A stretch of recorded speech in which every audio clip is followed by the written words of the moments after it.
जी मैं जलगांव से। महाराज जी आपके चरणों में कोटि कोटि प्रणाम। महाराज जी अपने आप को 24 घंटे ध्यान की स्थिति में कैसे लाएं जिससे गलत चिंतन। अभ्यास अभ्यास अभ्यास के द्वारा किया जाता है। तो अगर हम अभ्यास करें, मन को बार बार राधा नाम में लगाएं, तो एक दिन राधा नाम में ऐसे लग जाएगा कि उठते बैठते चलते फिरते, कबीरदास जी कहते ठाढ़े बैठे परे उताना, कबीर काहे हम राहें ठिकाना। हम खड़े हैं या बैठे हैं, पड़े हैं या खा पी रहे या चल फिर रहे, हर समय नाम चल रहा है। अभ्यास योग युक्तेन चेतसा नान्य, तो भगवदाकार वृत्ति बनी रहे। अभ्यास करो। अब मतलब मैं आपने जैसे बोला कि 1 साल ब्रह्मचर्य, मैंने 1 साल ब्रह्मचर्य आजीवन ब्रह्मचर्य का व्रत लिया, एक संकल्प किया। मैं 1 साल को सिर्फ 20 दिन बचे थे, मैं गिर गया महाराज जी। कोई बात नहीं, हर मुझे के लिए प्रेरित नहीं नहीं, हम ब्रह्मचर्य की महिमा गाते हैं, लेकिन ब्रह्मचर्य ने कर ले। कितने इस सृष्टि में जीव जंतु पुरुष ऐसे हैं जो संयोग कर ही नहीं सकते, तो क्या सीधे विमान आएगा क्या उनके लिए? अगर ब्रह्मचर्य का हम प्रयास करते हैं, फेल हो जाते हैं, तो हम और प्रयास करते हैं। खास केवल ब्रह्मचर्य थोड़ी है, ऐसी बातें नहीं सोचते। हम प्रयास करते हैं, असफल हो जाते हैं, फिर प्रयास करते हैं, फिर असफल हो जाते हैं, फिर प्रयास करते हैं, और नहीं आए तो हमने प्रयास तो किया, भगवान देख रहे हैं, हमने प्रयास किया तो प्रयास का फल मिलेगा।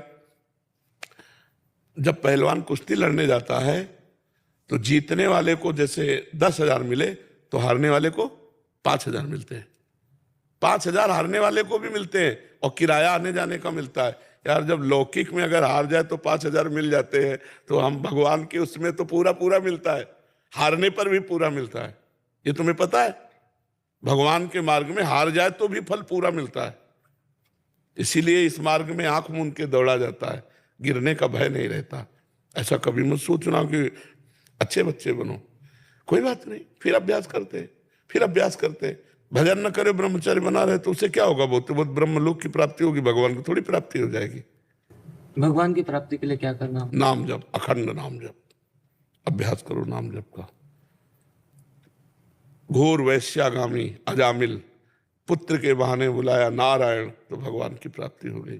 हम जानबूझकर नारायण नारायण बुलाएंगे तो भगवान की प्राप्ति नहीं हो जाएगी। अच्छे बच्चे बनो, ये तो कभी शब्द ही ना निकलना चाहिए कि मैं आज फेल हो गए फिर पास होंगे, नहीं पास होंगे तो व्यापार कर लेंगे, नहीं होगा तो लेबरी कर लेंगे। यार जिएंगे, मनुष्य जीवन नष्ट कर दिया तो भूत प्रेत बनोगे। 5 स्टार होटल थोड़ी कि आओ जी करके आए हो आप आराम से ऐसे नहीं, अच्छे बच्चे बनो। ये सब श्रवण और गायन का बराबर बराबर, तो दोनों को बराबर। जनीशा जी गुजरात से। राधे राधे महाराज जी। महाराज जी प्रारब्ध हमारे पिछले बुरे कर्मों का परिणाम है, और भगवान ये भी कहते हैं कि हम त्वाम सर्व पापेभ्यो मोक्षामि। तो शरण में हुआ कौन? कौन शरण में हो रहा है? न तन हो रहा है, न मन हो रहा है, न वाणी हो रही। मन से करो संकल्प विकल्प, तन से करो व्यभिचार, वाणी से करो मनमानी आचरण, मनमानी वार्ता। और भगवान के शरण में ऐसे होता है क्या? सर्वांतःकरण पूरा खींच करके भजन के बल से और भगवान के चरणों में अर्पित कर दो, निष्पाप हो गए। अब कोई साधक हो, इतनी समर्पण वाली वृत्ति नहीं कि पूर्ण रूप से भगवान के आश्रित तन मन वचन कर्म से, फिर क्या कष्ट है? फिर क्या कष्ट है? कोई कष्ट नहीं। तन समर्पित भगवान को, तो किडनी फेल है तो मुझे क्या परेशानी है? उनका शरीर और किडनी फेल रखें तो चला रहे हैं, किडनी पास रखें तो चला रहे हैं। हमारा मन भगवान को समर्पित, अच्छा संकल्प करे तो, बुरा संकल्प करे तो मैंने भगवान के नाम कर दिया है। मेरी वाणी भगवान को समर्पित, मेरा जीवन भगवान को समर्पित। अब कोई प्रश्नवाचक चिन्ह नहीं। अब जोई जोई प्यारो करे सोई मोहि भावे। तो कहाँ समर्पण कहाँ होता है उस कोटि का? और जब समर्पण हो जाता है तब फिर आए हुए दुख सुख का कोई महत्व तो नहीं रहता, क्योंकि शरीर भगवान का है। तुम्हारे शरीर पर दुख हो या सुख हो, मुझे क्या परेशानी? इस शरीर पर दुख सुख हो क्या परेशानी? क्योंकि मैंने भगवान के नाम कर दिया, भगवान को समर्पित कर दिया। तो अभी जब भोक्ता बचा है तो समर्पण किस बात का हुआ? समझ पा रहे हो हमारी बात? हाँ, भजन करोगी तब संत महात्माओं की बातें भजन करके ही समझी जा सकती है। तो तुम्हारे प्रश्न का आशय क्या है? ये कह रहे हैं कि ऐसा भी कहा गया है कि अवश्य में भोक्तव्यम कृतम कर्म शुभाशुभम। तो भगवान की शरण में आने से कौन से पापों से मुक्ति मिलती है महाराज जी? सब पापों से मिल जाती है, सब पापों से मुक्ति मिल जाती है। लेकिन भगवान की शरण में आज हुए, और शरीर कब बना है? बहुत पहले। तो जब शरीर बना था तो पुण्य और पाप के परिणाम से लिख दिया गया था, 10 वर्ष में ये होगा, 12 वर्ष में ये होगा, 13 वर्ष। और आज शरणागत हुए हो तो पूरे शरीर के जीवन की कुंडली बन चुकी है। तुम्हारे शरीर को जो दुख सुख भोगने वो आएंगे, लेकिन भजन के प्रताप से तुम्हारे संचित भस्म हो जाएंगे, क्रियमाण निष्फल हो जाएंगे, और इसी जन्म में तुम आवागमन से मुक्त हो जाओगे। पर शरीर को प्रारब्ध भोग भोगना पड़ेगा, क्योंकि शरणागत आज हुए, प्रारब्ध भोग का निर्णय बहुत पहले हो चुका है। समझ पा रहे हैं हमारी बात जी? मुकेश मिश्र जी ऑस्ट्रेलिया से। महाराज जी आपके चरणों में कोटि कोटि प्रणाम। महाराज श्री जी की कृपा से ऑस्ट्रेलिया में एक व्यापार की सेवा मिली है और हमारे विदेशी मूल के ग्राहकों ने आपको धन्यवाद भेजा है, कृपया स्वीकार करें। मैं उनको एकांतिक के बारे में बताता हूं तो उनके भी वही प्रश्न होते हैं जिन्हें आप अक्सर उत्तर में दे देते हैं। मैं सिर्फ उनको हिंदी से अंग्रेजी अनुवाद ही करता हूं और बहुत आनंद का महसूस होता है। महाराज जी इनका प्रश्न है कि आनंद कोश कहाँ स्थित है?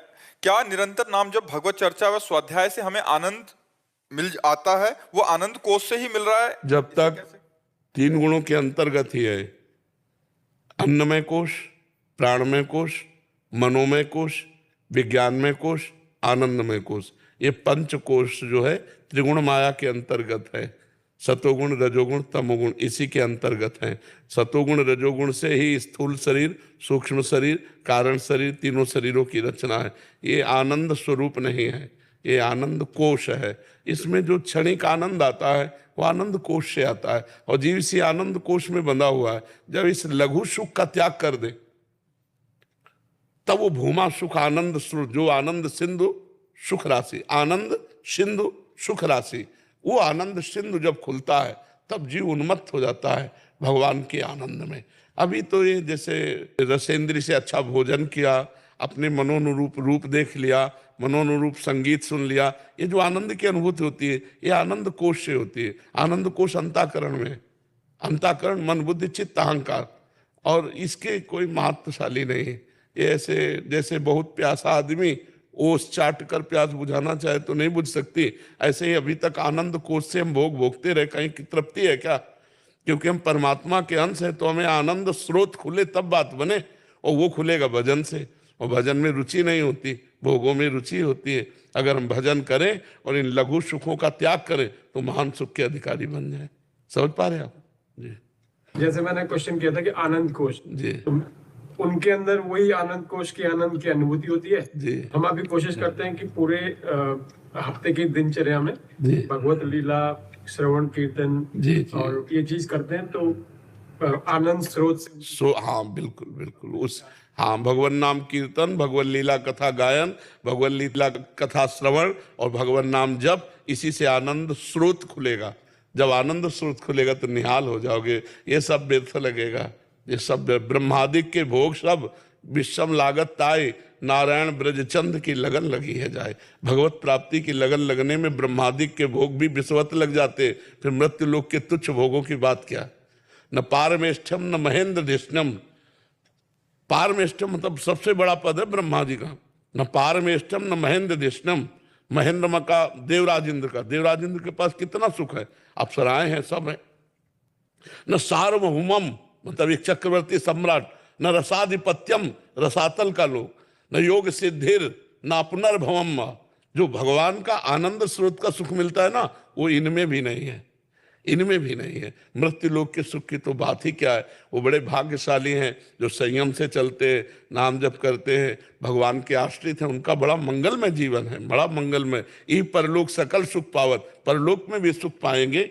मान लो जो यहाँ कमा रहे हैं और सुख भोग कर मर के और मरे तो सब यहीं रह गया। अब जो सुख भोगा उनमें पाप भी है, वो कुछ पुण्य भी है, फिर जाकर के जन्म मरण का चक्र, लेकिन मुक्त होने वाला कार्य तो किया ही नहीं। नाम जप, नाम कीर्तन, भगवान की आराधना, ये जब नहीं हुआ तो जन्म मरण से मुक्ति कौन दिलाएगा? तुम्हारे शुभ अशुभ कर्म तो बंधन करने वाले हैं। मोक्ष तो भगवान नाम से मिलता है। भगवत आराधना निकाले जिससे हम भगवान की पूजा करें, भगवान का नाम जप करें, भगवान संबंधी हम शास्त्रों का स्वाध्याय करें, तभी हमारा जीवन मंगलमय होगा। अच्छा, भगवान का डर जिसके अंदर आ जाता है वो फिर सही चलने लगता है कि यार ऐसा कुछ ना हो जाए हमसे गलती जिससे भगवान नाराज हो जाए। मेहुल पटेल जी ऑस्ट्रेलिया से। राधा वल्लभ श्री हरिवंश। राधा वल्लभ श्री हरिवंश महाराज जी, महाराज जी, आपके श्रीमुख से विभिन्न धार्मिक संप्रदायों की स्थापना के लिए भगवान स्वयं विभिन्न आचार्यों के रूप में अवतार लेते हैं, ऐसा सुना है। महाराज जी, हमें यह समझने की जिज्ञासा है कि भगवान शंकराचार्य के अद्वैतवाद और श्रील माधवाचार्य के द्वैत भाव में क्या अंतर है, क्योंकि बारे एक दूसरे के विपरीत नजर। किसी को नीचा या ऊंचा दिखाने या कोई महान या लघु बताने के लिए हम ये कहते हैं तुम कहाँ जुड़े हो आपसे। तो बस भी हम जहाँ जुड़े वहाँ की बात करें। हम उनका श्रेष्ठ है कि उनका श्रेष्ठ है, उनका श्रेष्ठ है कि उनका, ये हम करने के लिए नहीं बैठे। हम माधवाचार्य के भी चरणों में प्रणाम करते हैं और शंकराचार्य जी के भी चरणों में प्रणाम करते हैं और आपके भी चरणों में प्रणाम करते हैं। हमें सिर्फ अपने जीवन को अच्छा बनाना है। हमारा जो उद्देश्य है कि हमारे सामने बैठे हुए प्रभु को जो संशय हो उसकी निवृत्ति हो जाए, वो अपना जीवन मंगलमय बना ले, बस। आचार्यों के विषय में टीका टिप्पणी करने का अधिकार नहीं। यदि आप किसी आचार्य की महिमा जानना चाहते हो और हमें पता है तो हम बता सकते हैं, लेकिन दो आचार्यों के बीच में अगर हम ऐसे करना चाहें तो हम दोनों को प्रणाम करते हैं। बिल्कुल ऐसे, उससे सर्वनाश की स्थिति आ जाती है, सारे पुण्य नष्ट हो जाते हैं। अगर एक को श्रेष्ठ, एक को लघु, एक का थोड़ा कम, एक का ज्यादा, वो ये ठीक है। सोनील जी हैदराबाद से। श्री हरिवंश। राधा वल्लभ श्री हरिवंश। महाराज जी, महर्षि आपके चरणों में कोटि कोटि नमन। महाराज जी, पूर्व में मेरे समस्त प्रश्नों के निराकरण के लिए आपका अनेकों अनेक धन्यवाद। भगवान पूज्य संतों की वाणी में हमने उन्हें ईश्वर को सच्चिदानंद कहते सुना है, एवं सुना है कि सच्चिदानंद ईश्वर को जानने का केवल एक संकेत मात्र है। महाराज जी, मेरा प्रश्न है कि सच्चिदानंद शब्द का अर्थ क्या है, और इस जो सत है, जो चैतन्य घन है, जो आनंद स्वरूप है। भागवत में एक श्लोक है, सच्चिदानंद रूपाय विश्वोत्पत्त्यादि हेतवे तापत्रय विनाशाय श्री कृष्णाय वयम नमः। जो सच्चिदानंद रूप है, सत रूप है, जैसे भगवान कृष्ण का रूप है वो सत है, जो ये रूप है ये असत है, ये नाशवान है। ये न पहले था, अभी जो दिखाई दे रहा है ये कल नहीं रहेगा, लेकिन भगवान का रूप पहले था, अब है, आगे भी रहेगा। सत और चैतन्य, जैसे हमारी आत्मस्वरूप है, चिदानंदमय देह तुम्हारी। भगवान की देह कैसी है? सच्चिद, चिद माने चिदानंद। चिदानंद अद्भुत सुख प्रदान करने वाली, निरंतर सुख प्रदान करने वाली महान, जैसे भगवान का रूप है वो कभी बूढ़ा नहीं होता क्योंकि चिदानंद में है। भगवान के कभी दाढ़ी मुछ नहीं निकलती क्योंकि चिदानंद में है। वो हर समय नव किशोर अवस्था 15-16 ये अवस्था रहती है भगवान की। तो सत चिद, चिदानंद में देह तुम्हारी, विगत विकार जान अधिकारी। कोई अधिकारी भजनानंदी महापुरुष जानता है कि भगवान की देह कैसी है, बोले सत है, बोले चिद है, चिदानंद में देह तुम्हारी। और आनंद देखते ही रोना आ जाए आनंद से, ऐसा सुंदर रूप भगवान का है। तो भगवान सत है, भगवान का चिदानंदमय स्वरूप है और भगवान का महा आनंदमय स्वरूप है। इसलिए भगवान को कहा गया जय सच्चिदानंद पर धामा, परम धाम सच्चिदानंद की जय हो। किसका प्रश्न है? जी जी। सीमा जी गुरुग्राम से। श्री हरिवंश। महाराज जी, आपके चरणों में कोटि कोटि प्रणाम। महाराज जी, भगवान क्या दीक्षा लेने के बाद श्री जी अपने प्रियजनों की परीक्षा लेती हैं या ये सब प्रारब्ध के कारण होता है? अगर परीक्षा लेती हैं तो उच्चतम तरीका क्या है परीक्षा में उत्तीर्ण होने का? हमें लगता है परीक्षा क्यों लेंगे? बच्चों की क्या परीक्षाएं होती है? जब हम परीक्षा लायक नहीं तब तो घसीटा, अपने चरणों की शरण दी, अब हमसे क्या परीक्षा लेंगे? यह है कि दुख सुख प्रदान करने वाले हमारे कर्म जो पूर्व के हैं, जिनके द्वारा शरीर बना है, वो आता है हमारे जीवन में। श्री जी क्यों परीक्षा लेंगे? श्री जी को अगर स्वीकार करना था तो परीक्षा लेके स्वीकार करते। हमको तो पहले ही स्वीकार कर लिया, तो बाद में परीक्षा क्यों लेंगे? भाई परीक्षा तो तब होती जब भर्ती करना हो, और भर्ती पहले कर लिया तो बाद में परीक्षा लेने की जरूरत क्या है? पहले स्वीकार कर लिया, अब बाद में परीक्षा थोड़ी लेंगे। परीक्षा तो लेना था तब जब स्वीकार करना होता कि देखिए मेरे लायक है कि नहीं, तब तो बिना परीक्षा के स्वीकार कर लिया। हम जैसे अधम नीच पतित स्वीकार कर लिया, आओ हमारी शरण में। हमें जो दुख सुख मिलता है श्री जी की तरफ से नहीं मिलता, ये हमारे प्रारब्ध से मिलता है। हमको अपना प्रारब्ध कर्म का भुगतान करना, अवश्य में भोक्तव्यम कृतम कर्म शुभाशुभम, तो उसे हम भोग लेते हैं। भगवान का स्मरण करते ने बड़े बड़े संतों के जीवन में कष्ट आता है तो भगवान थोड़ी कष्ट देते हैं। जिसको प्यार किया जाता है, जिसको भजन किया जाता है, वो सुख देता है कि कष्ट देता है? वो तो सुख देता है।